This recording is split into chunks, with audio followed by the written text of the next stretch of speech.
Welcome to Let's Talk America. I'm Alan Keyes, and as always, glad that y'all are watching. Glad to be here, and especially glad that I have today on the program one of those people who has the clearest minds, the sharpest insight into what is happening to the United States and why of anybody I know. He's Alex Newman. He's a writer, a journalist. He's an editor for the New American Magazine, one of the senior editors there. And he's a frequently appearing in various programs in which he always articulates what is, at the end of the day, a deeply grounded and informed common sense. The kind of common sense that looks at the world and sees what's going on. Not what you wish was going on, not what they're trying to lie to you about and tell you is not going on when it really is going on, but what's there. Welcome to the show, Alex. I think that's an especially wonderful virtue right now. And every time I make the mistake of actually looking at something that Karine Jean-Pierre, or whatever her name is doing, I think about this. This is one of the most accomplished liars, people who can never say a single word without somehow lying about what they're saying. She lies with her whole being. She lies in a way that it seems to me is like second nature to her. She lies almost as well as Joseph Biden fails to do anything to actually protect and promote the well-being of the United States. And that's saying a lot, since that man, actually has a great track record of doing everything possible to destroy this country. I always like to open up with this question because it's kind of a way of taking the temperature of the crisis that I think we're in, and that will only be resolved when all of these people have been booted out of office. And when Donald Trump comes in and begins to reestablish some kind of sanity, we may have a chance to survive the harm that has been done to us here. Wake up every day, and another one this morning. I know that train derailments are reasonably frequent at a certain scale, but somebody has to be doing something for us to be having the thicket of train derailments that's going on right now. And these kinds of accidents, like the accident that a lot of the people crossing our border happen to be now of Chinese background. Are we supposed to watch that and say those are immigrants? That would be rather interesting for the Chinese Communist Party to do, since they pretended that their country is now the paradise of the earth, no poverty, no difficulties, and so forth and so on. Another one of those true, untrue statements, right? They say it as the truth when in point of fact, it is not. But it does seem to be true that our porous border is now fulfilling the prophecy of people like myself, that we shouldn't be assuming that the folks coming across that border are just coming in here because they want a brighter future and they want to pursue the American dream and so forth and so on. I think a lot of them may be sent by people to go to ground, waiting for that signal that says, okay, they're ripe. And it's probably the signal with which the left will signal what they've come very close to signaling it now in Israel. I think what's going on in Israel is very close to the leftist element saying it's time for us to go to war, right? And we're going now to kill you. Jane Fonda said something of the sort the other day on The View, and they tried to pretend it was a joke, but she looked deadly serious and made it very clear that she was. And you and I both know, I think, that is a serious goal that these people now have, which is why they came in. Is it just a coincidence that they have systematically purged the military in such a way as to suggest that they're looking to make sure that it will be an instrument that responds to whatever orders they give, including orders that involve the death of fellow Americans, without necessarily examining the reasons, because you just obey orders. I think that crisis is growing every day. And though a lot more people seem now to be aware of and concerned about it, And we do have the start of the campaign that Trump is running, and he's starting to articulate it. But I still feel like I look at what is going on, commentaries we read, and Americans don't seem to realize that this country is being attacked from within by somebody bought and paid for by our chief adversary in the world, who has been acting like it, who has been doing things that clearly announce that he no longer believes that the people of the United States should remain sovereign over the United States. Am I making sense? Am I just making this up, or do you see something going on that's similar?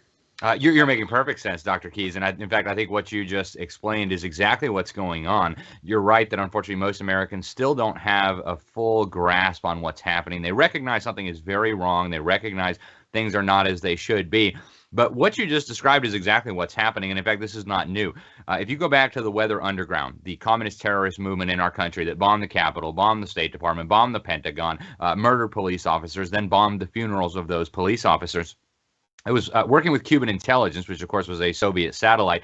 And their plan, according to the FBI operative who infiltrated the leadership of that group, which included Bill Ayers, the founder, and his wife, Bernadine Dohrn, was to, in the words of this FBI infiltrator, invite in all of these hostile communist foreign powers to occupy various parts of the United States. They fully intended, he explained, to set up concentration camps across the United States for the purpose of re-educating Americans. Those who could not be re-educated, they estimated it would be around 25 million at the time, which was well over 10% of our population, would be exterminated. They would be liquidated. Now, the direct descendants of these communist terrorists are currently occupying the highest positions of power in Washington, D.C. Barack Obama launched his political career in the living room of Bill Ayers, the founder of that same communist terrorist organization. Barack Obama, of course, is still enormously influential. His minions are basically serving as handlers for Joe Biden. And when you look at what communist China is doing, this is what's so amazing to me, Dr. Keyes. The communist Chinese are openly telling their population every single day that they are preparing for war against the United States of America. They're teaching this to children in government indoctrination centers masquerading as public schools. Meanwhile, our government indoctrination centers are teaching children to chop off their private parts, to impersonate the opposite sex. So it's like their government is going to destroy us. Our government is working to destroy us. And what people are not catching here is that they are both allied in this effort to destroy completely the liberty and the independence of the United States of America. And I wrote a book on the deep state that was published a couple of years ago, and I have a whole chapter in there about how communist China really was created through the efforts of subversives in the United States working at the highest levels of the U.S. government. Actual Soviet infiltrators, fellow travelers, people who agreed ideologically. They betrayed our very close ally, Chiang Kai-shek, one of our closest allies, in fact, helped us defeat the Japanese in World War II, where my granddaddy was fighting. We betrayed him. We stuck a knife in his back. We put an arms embargo on his government and forced the communists into power there. So now, over a period of 60 or 70 years, that same deep state in the United States, David Rockefeller, I think George Soros, who 10 years ago said communist China should own the New World Order, Henry Kissinger, these people have been building up communist China with the full support of our government, the full support of our biggest corporations, building it up into this enormous geopolitical threat. And yet Donald Trump hit the nail on the head when just this weekend he said at his rally that even more significant than the threat from communist China and Russia is the fifth column, the domestic infiltrators within our own government in Washington, D.C. Two things are deeply connected because, in point of fact, the approach that is being taken by the ostensibly American side of this equation is an approach that takes it for granted that we are going to surrender our sovereignty to some embodiment of the global dictatorship. And right now it seems pretty likely, and you were just mentioning it, that the choice for that embodiment is not what we might have thought at one time, Russia, it's China.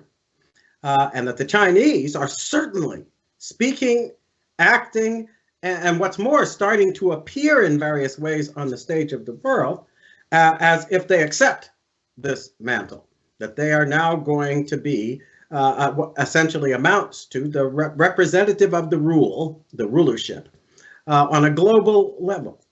Why is it that most Americans still seem so oblivious? And I know, of course, when I say that, that it's partly at least because this is, you and I discuss it, and I know other people are discussing it, but when you look at what they call the media that people are most aware of and are actually looking at most, they don't even approach this. They act as if somehow or another it's still business as usual, and the best they can do is discuss what I think is now a kind of almost sham political interaction between the Republicans and the Democrats. Sham, not, I think, because the Republicans, some of them aren't sincere, but because the Democrats look at themselves and already believe that they are in totalitarian control.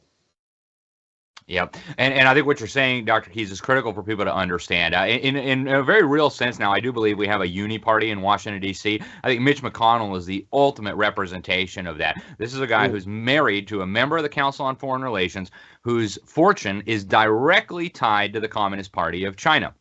This is a family that is enormously wealthy as a direct result of their collaboration with the most murderous dictatorship in human history. You have the fake media in the United States, which is openly hostile to American values, many of which, including, by the way, outfits like the Wall Street Journal, that are taking literally millions of dollars from the Communist Party of China directly, right? You have the Wall Street Journal, the Washington Compost, the New York Times, all of them taking millions of dollars from an actual CCP organization to run news stories. They call them advertorials, right? And it says somewhere on the very bottom, this was paid for by whatever.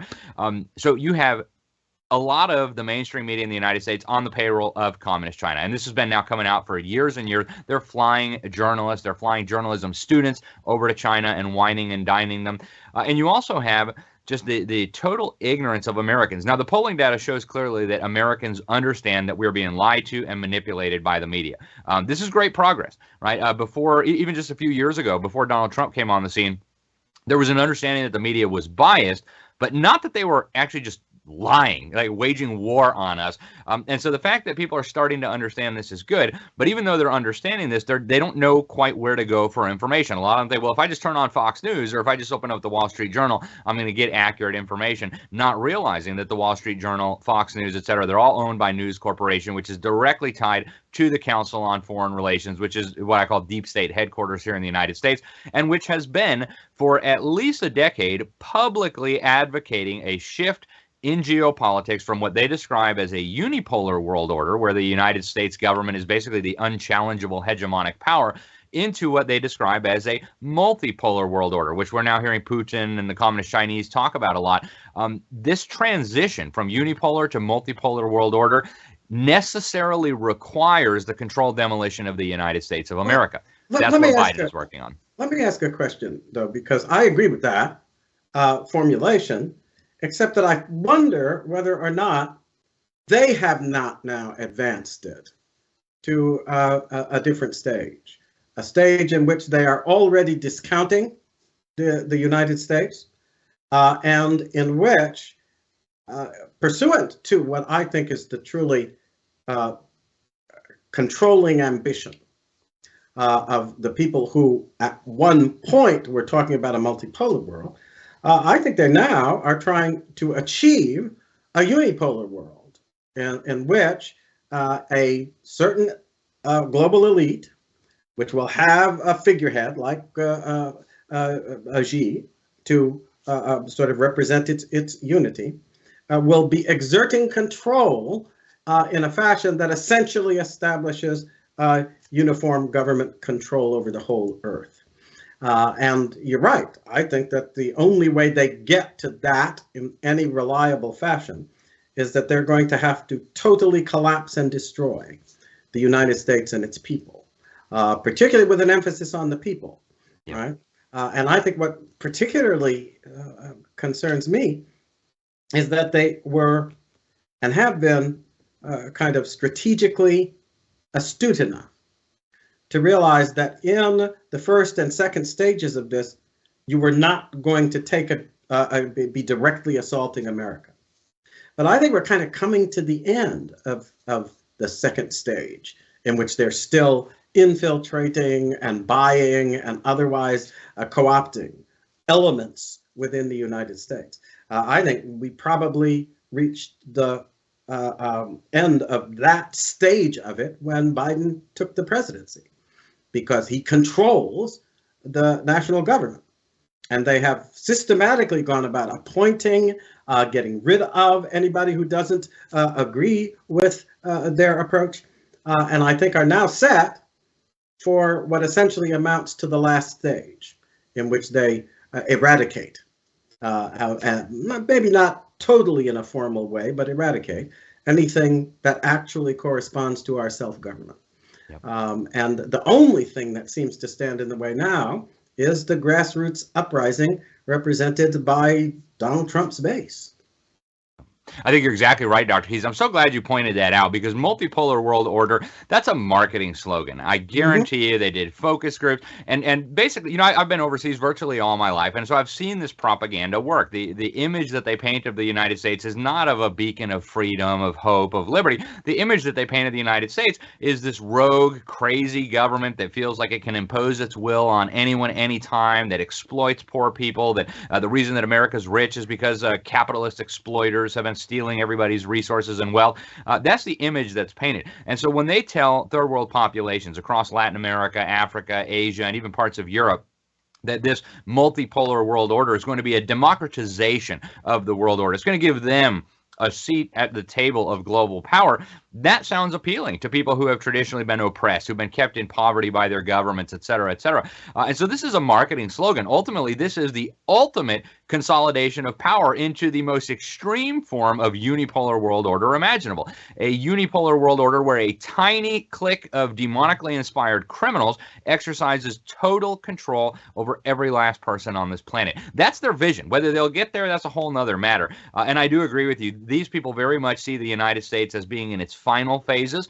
We still have, I think, a few layers of protection left that they are working on demolishing now. Our state governments, many of our states are actively resisting this. Even if our governors and our state legislatures don't fully understand, they are actively resisting. We've got hundreds, maybe thousands of sheriffs all across this country that would go to their deaths before they would let either some hostile occupying army or even domestic traitors run around disarming the American people.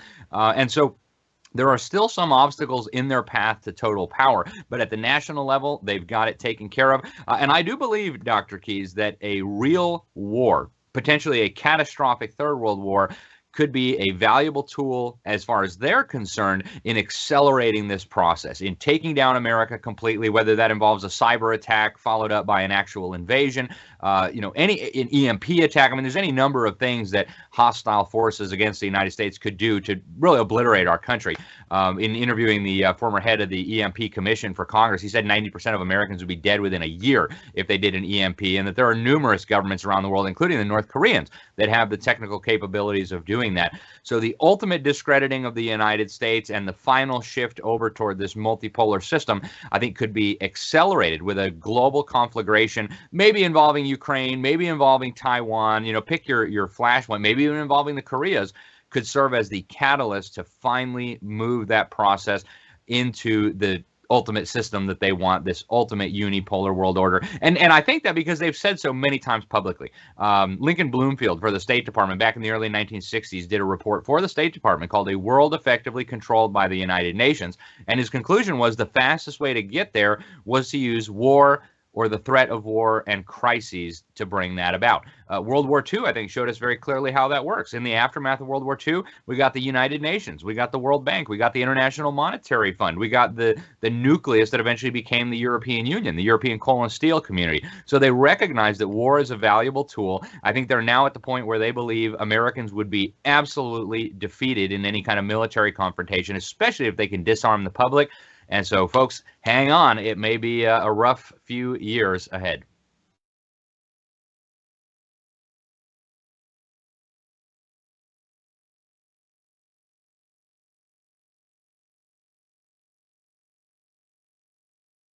In terms of the Biden administration is the role that's being played by our domestic anti-Americans. Because we think of these things in ideological terms and all of this, and we like to portray it as some kind of battle between this side and that side. And on both sides of it, we have to assume there are Americans. Well, I think in name, there are Americans on both sides.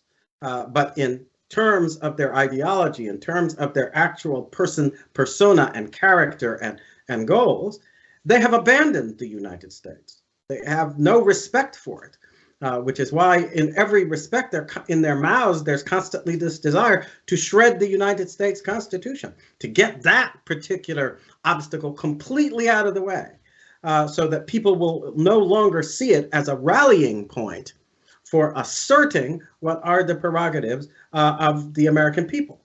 And I think they've been pretty successful at moving us down that road.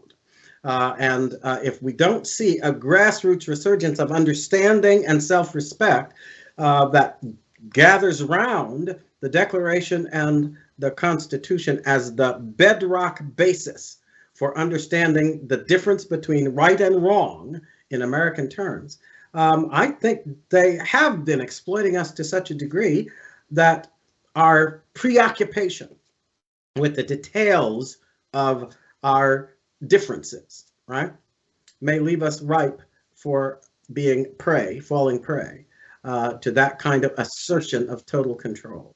And I think that that's the objective. It's part of why I look at the Biden administration and I say to myself, if I didn't know better, I'd say that this was some kind of distracting show being put on so that we won't really comprehend the truly serious damage that's being done by this man who appears to be semi-senile and only half there, but whose administration has been thoroughly committed to the goal of disintegrating our common understanding of who we are about and what we represent. I think they're getting us to give up, even before it's made explicit, the American way of life. And without anything to rally around, what then becomes of our effort to defend that way of life? We'll can talk more about this right after we get back from these words. This was made possible by Brighteon.com. After being deplatformed by YouTube, I built Brighteon.com so that we can speak. All voices of dissent are welcome. Join Brighteon.com now, post your videos today, and start building an audience there where you will not be censored. Brighteon.com. Satellite phones have been wiped out globally because of the supply chain collapse and war in Europe. But a truly amazing new option has emerged, the Bivy Stick, which allows you to send and receive text messages using almost any mobile device without relying on cell towers at all. In a world where war, riots, or a power grid failure can happen literally at any time, the Bivy Stick and its two-way satellite messaging gives you the power to reach loved ones, to send emergency messages, or request a rescue. And to use this device, you do not have to register your name, and you don't need to turn on location services or reveal your geographic location.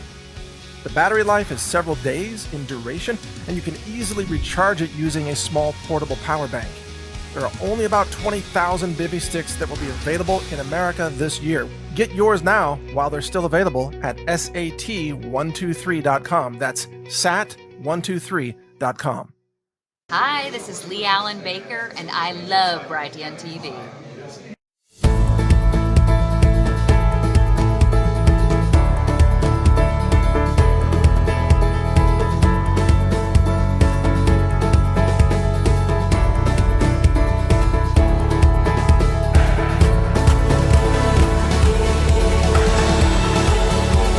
Thanks for your support of this platform. Use the code BTV at checkout for additional savings. Brighteonstore.com.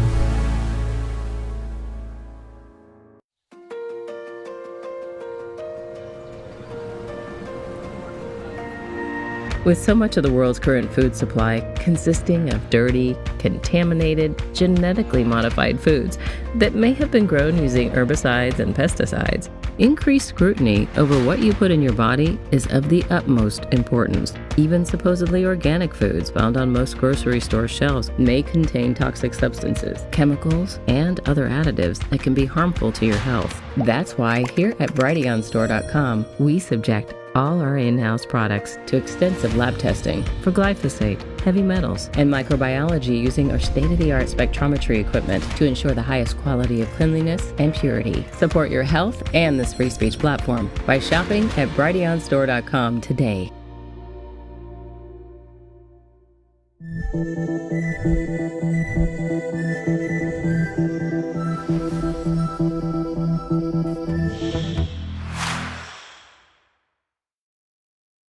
Welcome back.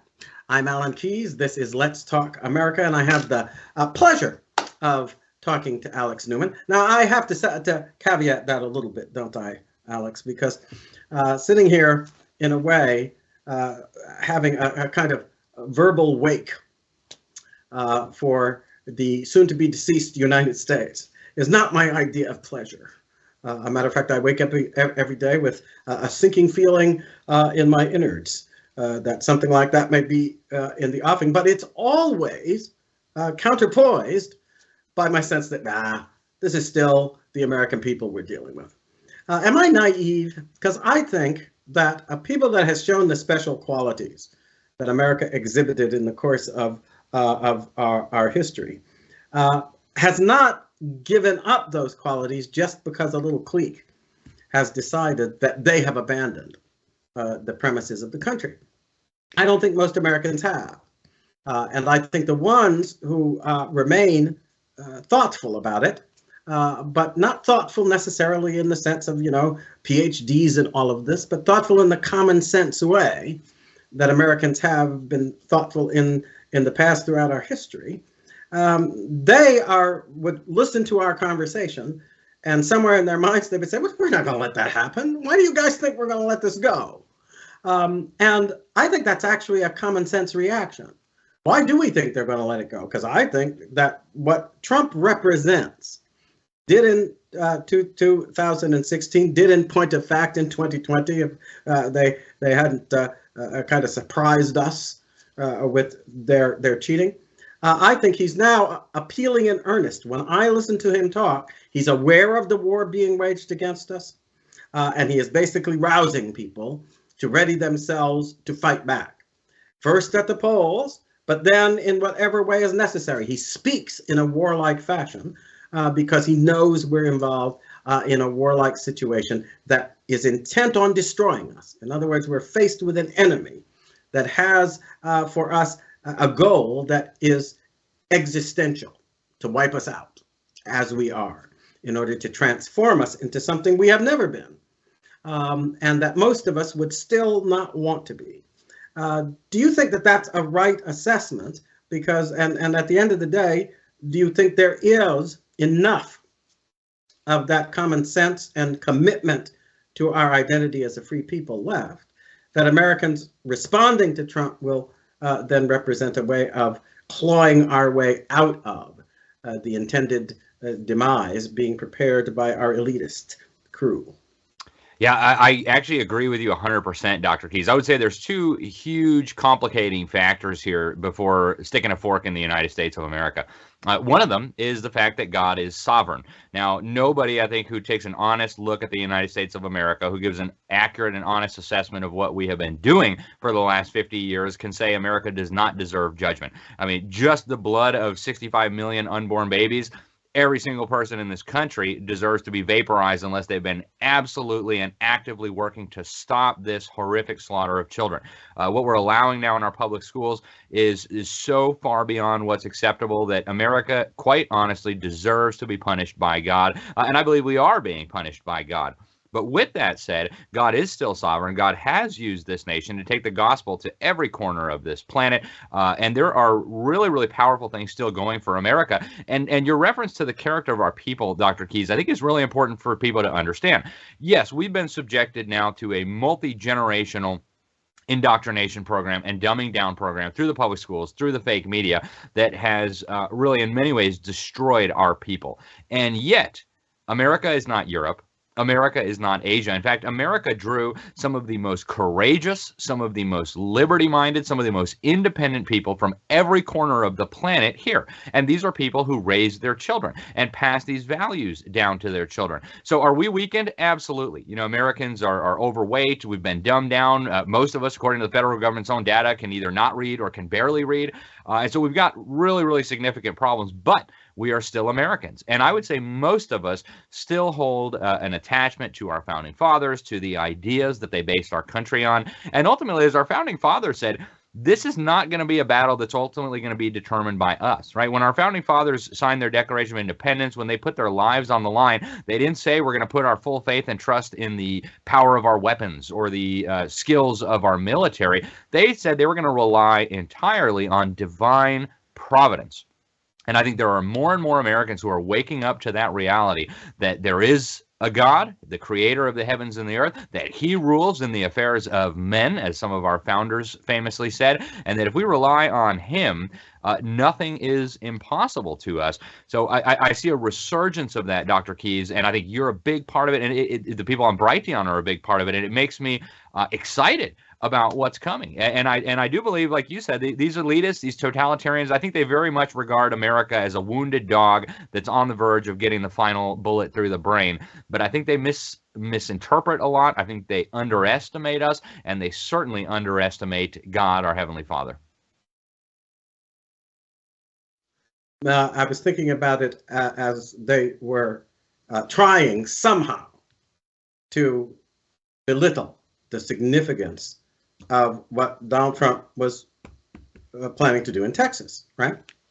And for the life of them, they wanted somehow to find some way to belittle it so that it would be regarded as somehow a reflection just of his own personality and so forth and so on. And it's all about Donald Trump. By the end of the day, what the people in Texas did was to turn out in such massive numbers that it was quite clear that what was going on was not about Donald Trump. It's about the heart and, I think, conclusion that has been drawn by the grassroots people of this country that we're in serious trouble and Donald Trump must be our focal point for coming together to deal with it. And I think that based on that, and I thought his speech was based on that understanding, right? Not just lifting himself up, but also recognizing that what is going on is a massive uprising of the American people itself. And I think that grassroots uprising is going to translate into an overwhelming victory at the polls in the election that's upcoming next year. Because people want to make it clear that we will not go gently into that horrific nightmare that they're preparing for us.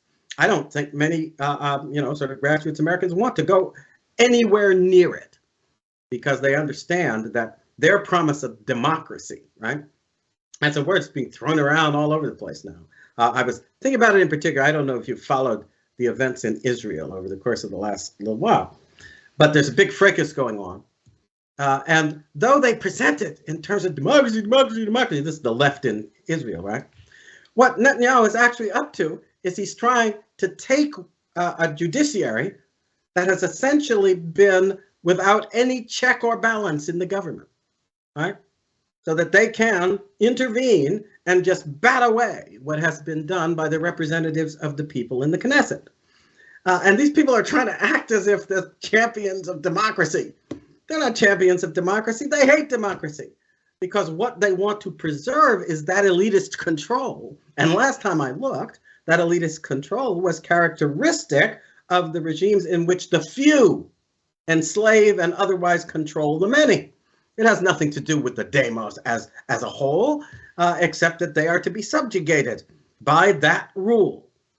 And I think that it's just been absurd, but it's an absurdity that is being fed now, I think, by bucks and fervor on the part of those who know what's really going on and therefore need to stir up maximum fracas in order to keep people from seeing what in their heart of hearts they know, that an uncontrollable court is bidding to be a dictator.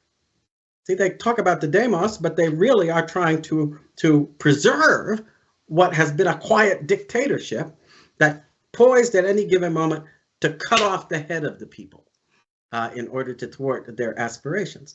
I think that's what our people now, the leftists in America, that's what they think they have done. But I don't think our people are at all ready to have their heads chopped off. Do you? I agree with you. And, I think COVID, what happened during COVID, really gives us a real valuable lesson in what to expect. Initially, I think most Americans, maybe even the overwhelming majority of Americans, were deceived by the propaganda that was coming out. But it didn't take very long for Americans, at least a big, sizable chunk of the population, to say, wait a minute here, we're being lied to. And we saw that manifest through the political process as overwhelming resistance to what they were doing. My home state of Florida is a really good example of that.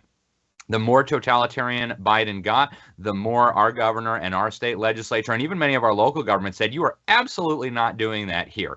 And they were rewarded with overwhelming margins in the last election. And so the scam worked for a little while, right? And yet, as Americans stopped to think about it, as Americans started processing what was going on, as they started realizing that we were losing our liberties, that our freedoms, our most basic tenets of our constitutional government were being eroded, they rebelled in massive, massive numbers. And I think you can apply that to these other situations that we're facing. Yeah, the deep state thinks that they're just going to steamroller over us, but we already saw how massive that resistance was. Within months, we started having laws passed to ban vaccine passports, and all that infrastructure is still in place. The Constitution remains the supreme law of the land. State governments still have the power and the authority to make laws. Sheriffs still have the power and authority to arrest criminals, to protect the rights of their citizens. In fact, they have a duty to do those things. And so I think there's a lot that can be learned about what we're headed into based on what we saw in COVID. I have a question crossing my mind as you say that, because I think you're exactly right. But that's also apparent to the other side. And what crossed my mind was this maneuver that Biden is pursuing with the WHO, right? And it is a maneuver that is compatible with the presumption that they showed during COVID, but seeks in some ways to take the people of the United States and put us under the authority that we, of course, resisted. We basically said, no, you don't have any authority here. We're not going to go that way. And our federal system and our role that the people play actually meant that once that bit was in our teeth, we could maneuver in order to make sure we weren't going to be subjected. I think that Biden is actually doing an end run with a view to seeing whether or not he gets away with, and this is what I think is most disturbing. He wants to go and place us under a regime at the WHO that makes it compulsory for us to obey edicts that come out of the WHO as global approaches to this or that danger that we're in, right? And yet, health. Last time I looked, and I checked this up just a few days ago, just to make absolutely sure. No power over healthcare is delegated to the national government of the United States. Biden can't go to the WHO and give away a power he doesn't have. The people who have that power, that's a power that's reserved to the states respectively and the people. It wouldn't matter what the WHO concluded. It wouldn't matter what instrument Biden signed. That instrument would be null and void because he is seeking to put us under the authority of the WHO by surrendering a power he doesn't have. And I can't believe that the people at the state level, even some of the Democrats, wouldn't be mindful of the fact that they don't want that prerogative usurped out of their hands in order to place it in the hands of this body that's essentially a foreign entity over which we will then have very little control, right? That's actually a decisive surrender. And if they get away with it, they're going to repeat that in every way they can in order to eventually put us in a world where we don't have rule over ourselves because we've handed away the power that was left in our hands, right?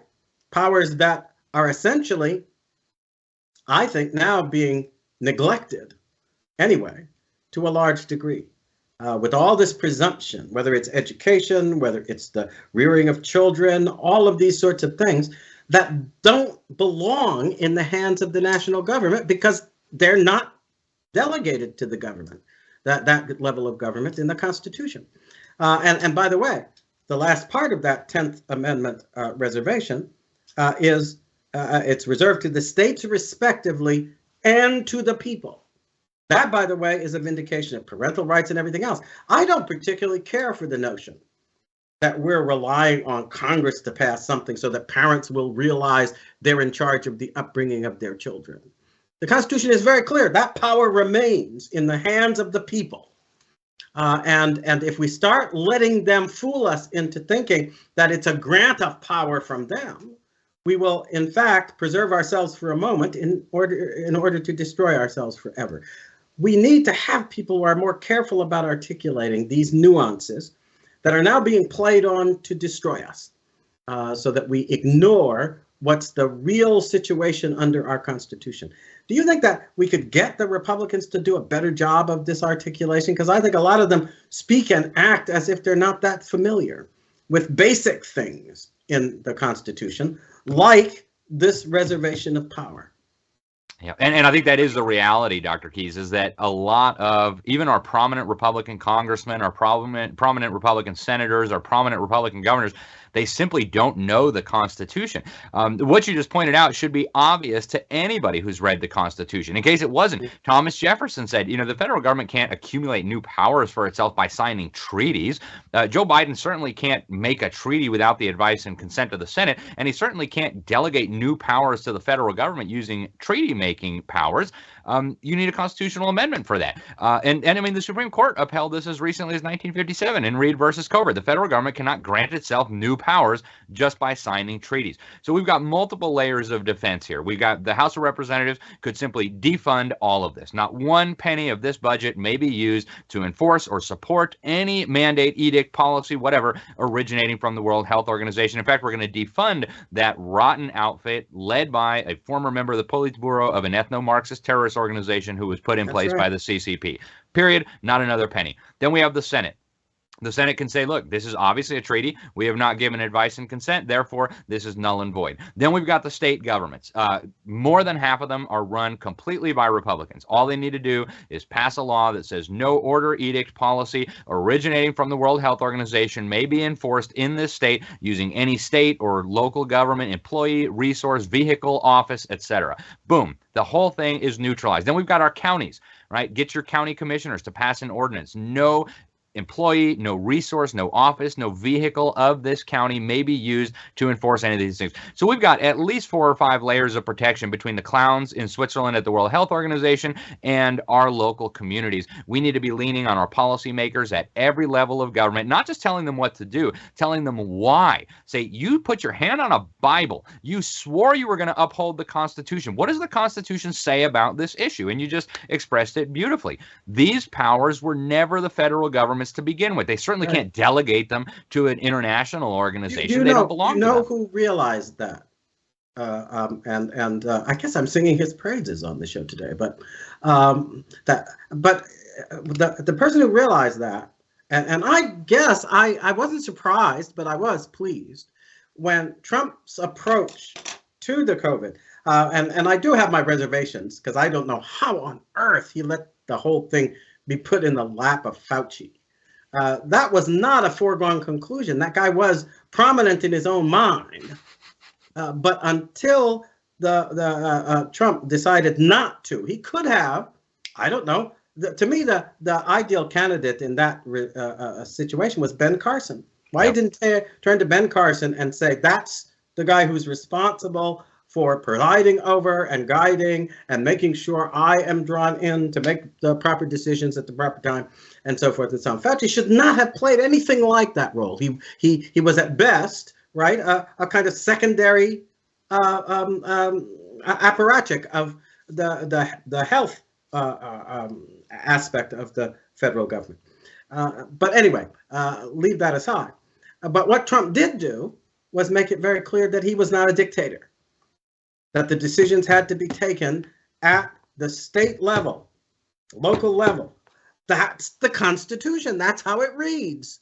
Yep. The health function, the education function, those are not delegated to the national government. And though there can be coordination, there cannot be control and dictation. And we must never let it arise, because that destroys our federal system totally. A lot of people talk as if it's already gone, but I don't agree with that. As long as the Constitution is clear and people wake up and reassert their prerogatives, we are wholly free of the dictation of the national government in a whole slew of affairs not narrowly delegated to that government in the Constitution. And I think that we need to be aware of this. Do you think that there's a hope? Because I see various signs in the present majority of Republicans in the House that there are people who are aware of this and who think constitutionally in this way. There are, Dr. Keys, and you know some of them. I've spoken with multiple members of Congress, multiple Republican state AGs just in the last few months. And there are people who do understand this, who intend to do something about it. And just to add one more little cause for celebration, during the COVID madness, while Illinois, New York, California, and even parts of my home state of Florida were doing all kinds of crazy things, my little corner of the world was completely normal. We didn't have any mandates from the city or from the county or from the state throughout virtually the entire duration. And so that's the power, folks, of your local, your county, and your state officials. If you've got good people in those, the Constitution is still the supreme law of the land. So no matter what Joe Biden says, no matter what the fake media says, if you've got good, well-informed, educated people who value their oath of office in place at the county, city, and state level, you can do massive things to push back. See, and I think that that's a conclusion that then draws us toward a sense of our own responsibilities. Because to make sure that the right people are in place and to be aware of what needs to be done in order to respect the basic reserved powers and reserved responsibilities of the states and the people. This ultimately is going to be a task that falls squarely on the shoulders of the grassroots. We're going to have to be active. And I know that people are. They're coming awake. The issue that seems to me to exemplify this most is the issue of how children are going to be taught. And parents getting involved as they have, this is the way to go. But we must realize that that's a way to go across the board on all these issues where powers are not delegated to the national government, and we shouldn't let them act as if they have the whip hand. Thank you so much. This was a wonderful conversation, as always, and I look forward to having you back, as we will from time to time, so that we can do more. God bless you, sir, and continue to prosper in the great work that you're doing out there. We'll be back right after this.